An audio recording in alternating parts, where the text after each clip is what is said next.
I lost my passport 2 days before our $14,000 family vacation.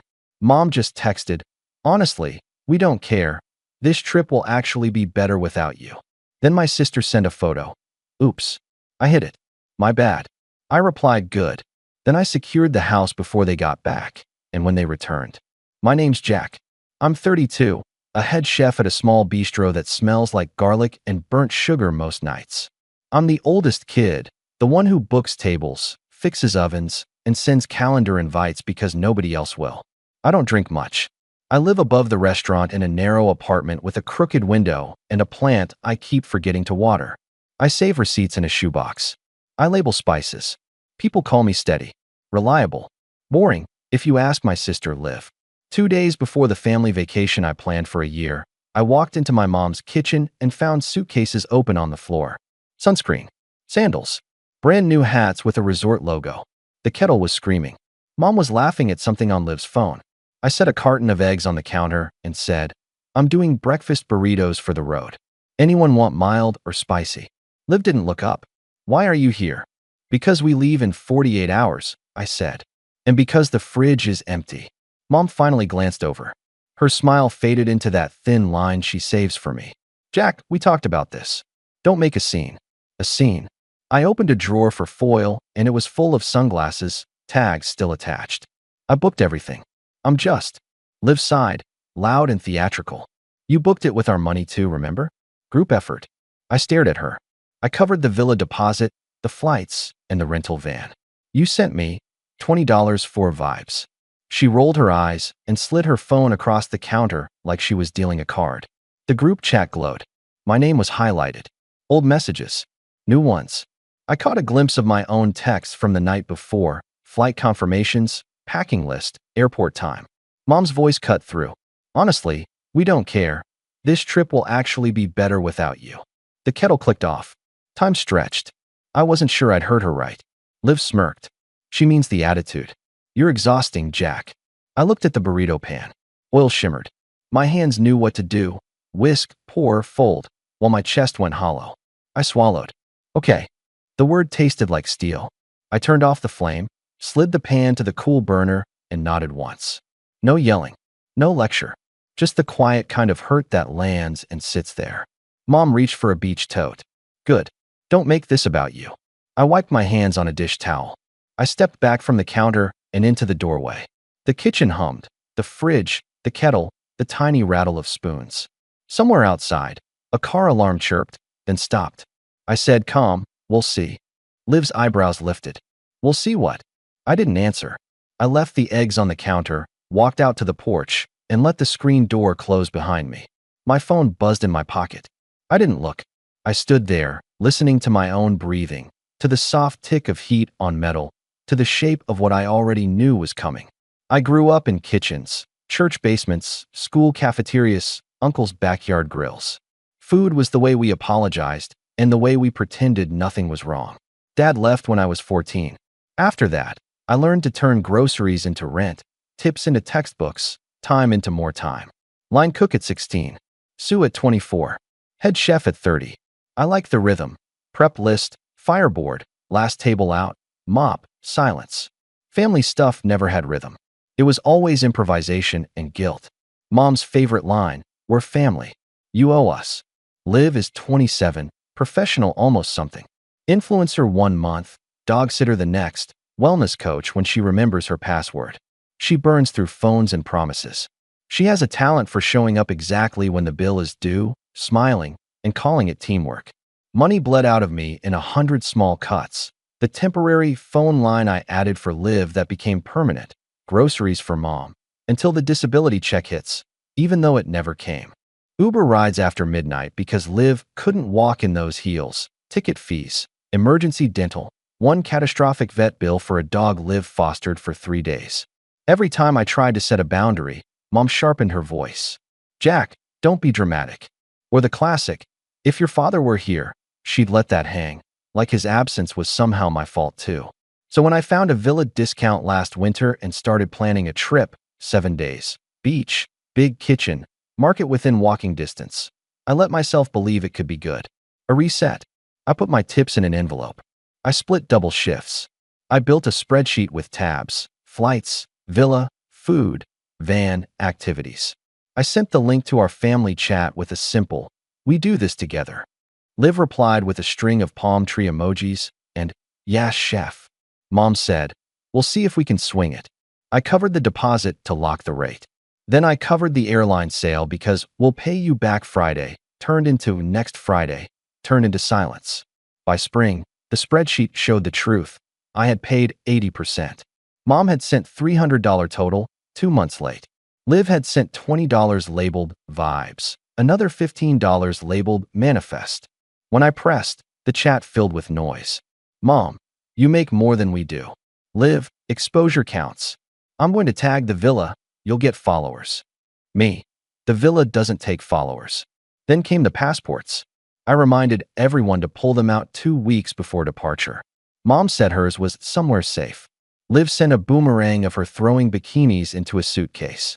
I checked my drawer, like I always do, the one with folded leases, spare keys, and my passport.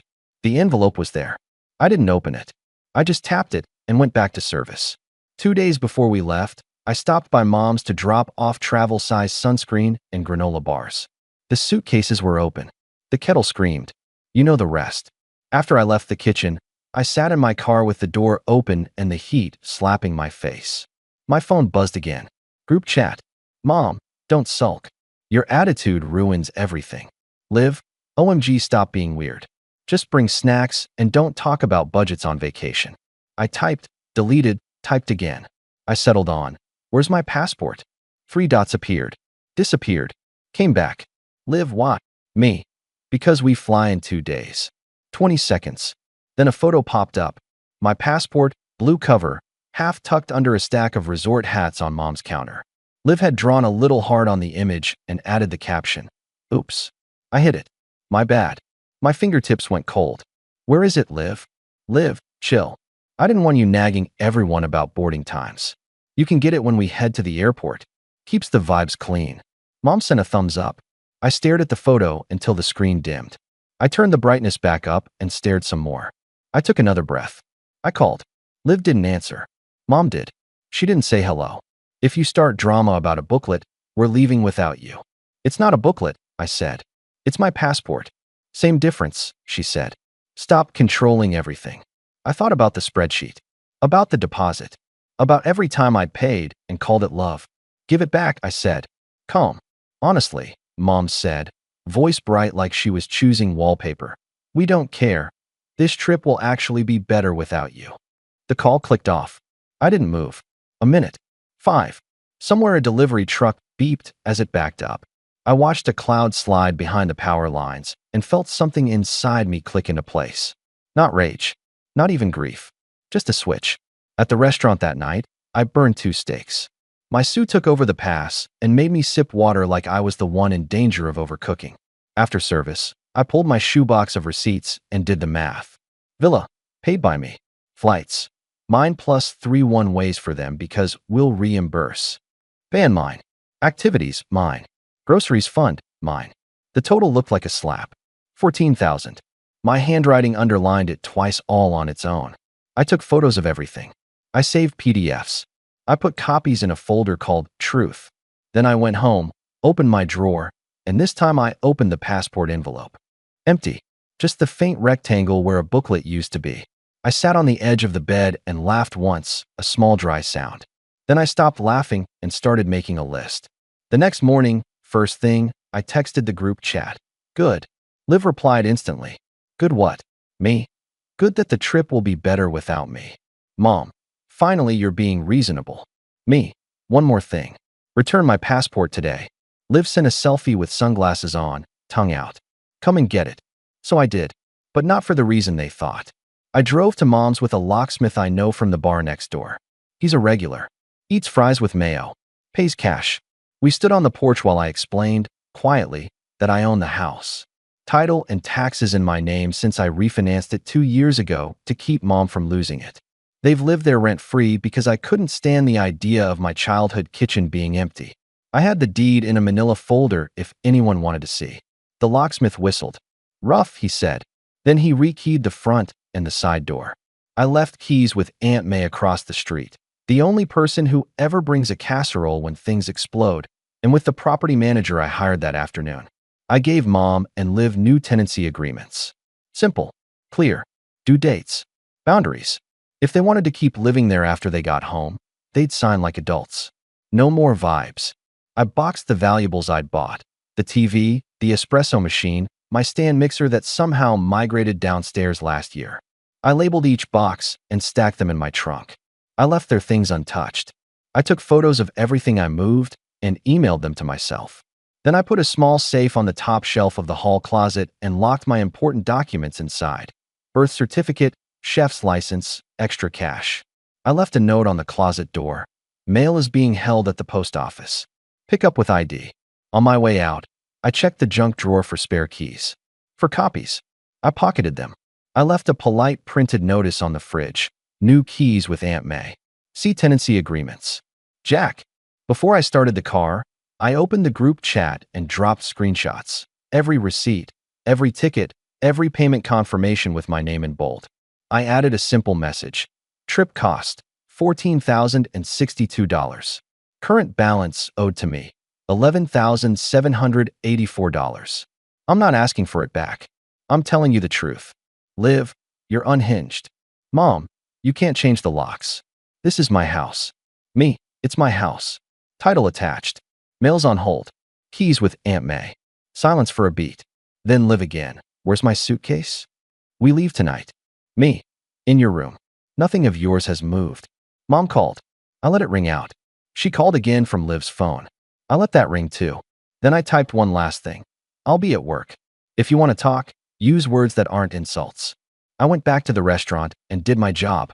I reduced a pan sauce until it shined. I salted at the lip of the flame so the crystals cracked in the heat. I moved. I breathed. My hand stopped shaking. At closing, I checked my phone.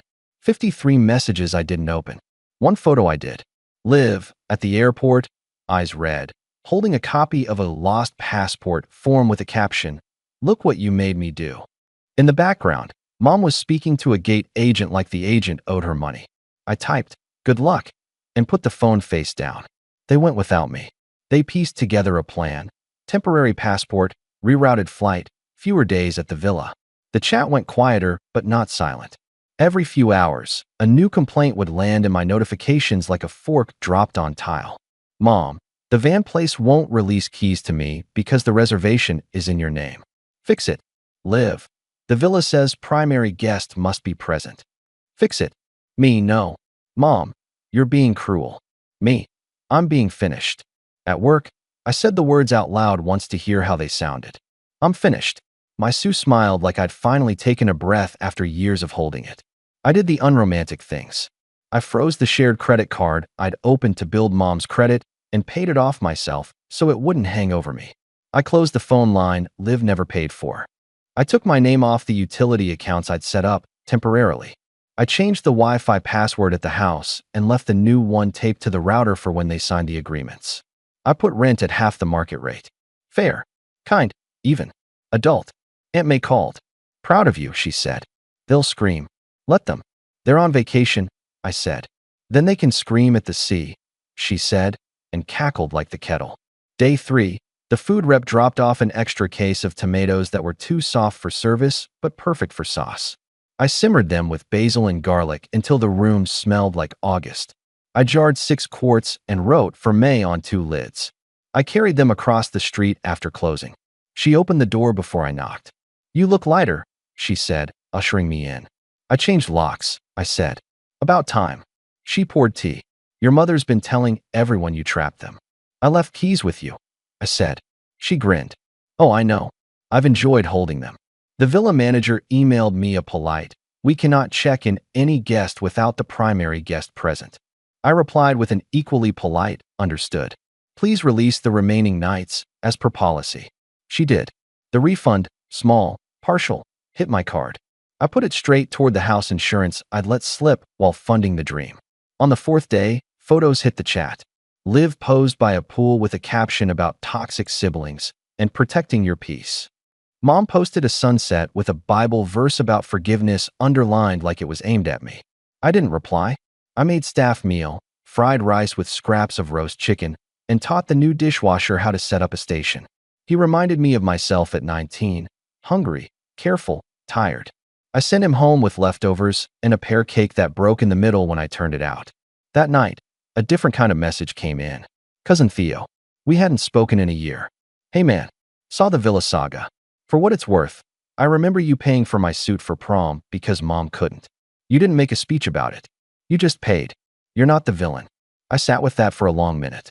Then I put my phone down and slept through the night for the first time in weeks. When the week was up, I mopped my apartment, opened windows, and let air move through. I baked a pan of lasagna for myself, because feeding everyone else all the time had made me forget I like feeding me too. I stacked the tenancy agreements on the counter with a pen. I set the extra keys beside them. I left the front light on for their return. They pulled into the driveway at 2:17 a.m. I know because Aunt May texted me. They're here. I'm in my robe watching like a hawk. At 2:19 a.m., my phone rang. I let it go. At 2:22, it rang again. Then came the banging on my apartment door downstairs like I owed the building rent. I went down in bare feet, unlocked the deadbolt, and opened the door. Mom stood there with her suitcase. Liv stood behind her holding a tote bag with a flamingo on it and wearing the sunglasses from the drawer. Both looked sunburned and furious. Mom's opening line wasn't hello. It was, open the house. It is open, I said. For people with keys. Aunt May has them. Liv shoved forward. You're sick. You stranded your own family. You took my passport, I said evenly. I was safeguarding the vibes, she said, not even flinching. I stepped aside and pointed to the counter where the pen and agreements waited under the light. Keys after you sign. 2 copies. Read before signing. Mom snatched a paper, scanned the first line, and scoffed. Rent? You expect us to pay rent for my own house. It's my house, I said, and slid the deed across the counter. It has been for 2 years. Her mouth opened, then closed. She looked at the paper like it was a trick. Liv tapped the page with a nail. Late fees? Are you serious? I'm serious about dates, I said.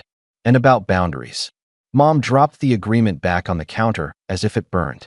We're not signing anything tonight. Then you can stay at a hotel tonight, I said. Aunt May can call you in the morning. Liv laughed without humor. You think you're a landlord now? I think I'm done being a wallet, I said. They left in a flurry of words I won't type. The door shook. Their car reversed too fast, braked, surged forward, stopped. Headlights swept the walls. I locked the door and stood in the quiet while my pulse slowed. Upstairs, I plated a square of lasagna and ate it cold with a fork. It tasted like salt and tomatoes and relief. The next afternoon, Aunt May texted a photo of 2 signatures on 2 lines. Beneath them, received 2 keys. Her caption, adulting achieved. The following week, I raised my line cook's pay by $1 using the money I wasn't bleeding. I fixed the oven gasket that had been whistling since spring. I called my bank and set up an automatic transfer to a savings account with a name that made me snort when the rep asked for it. I said, call it Beach, but real. People noticed the change in me. The regular at table 6 said, you look taller.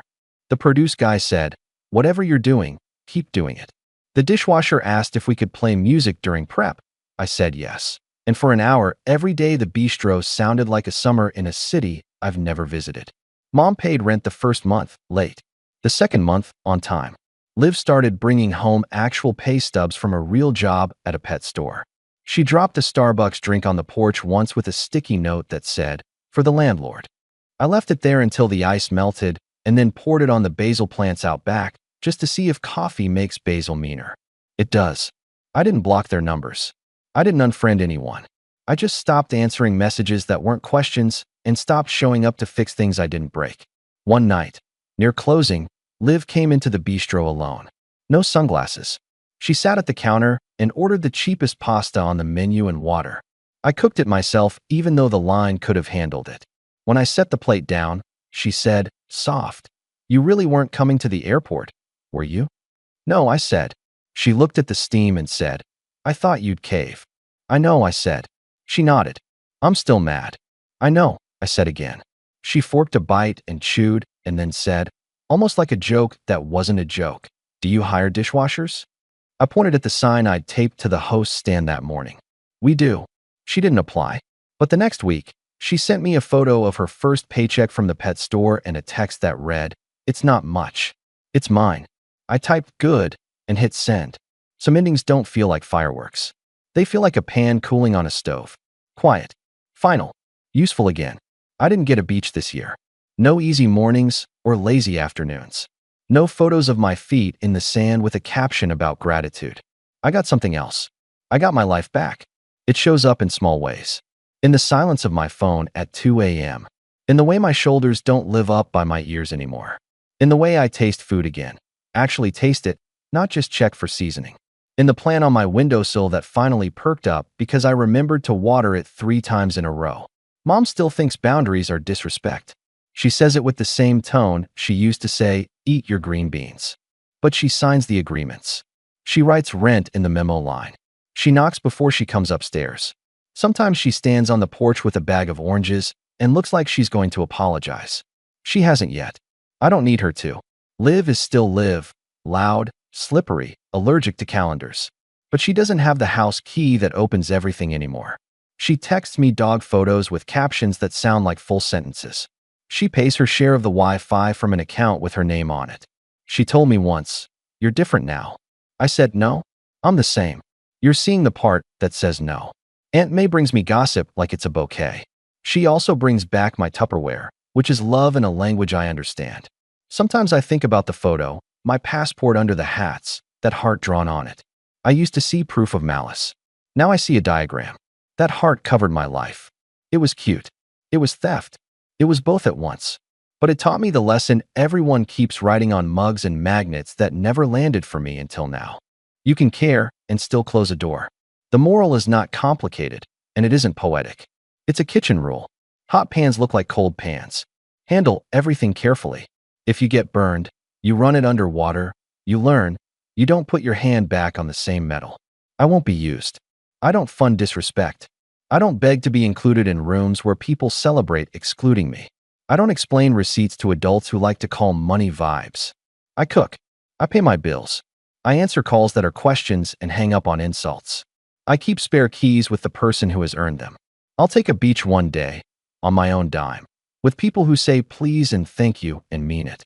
Maybe I'll even bring Mom and Liv if the invites come with signed agreements and their passports in their own hands. This time, when the trip gets booked, my name will only be on what I'm willing to carry. The list will be shorter, the suitcase lighter, the food better. And when the plane lifts, I'll look out the window, not for permission or for a text to land, but because the sky is there and I paid for my own seat.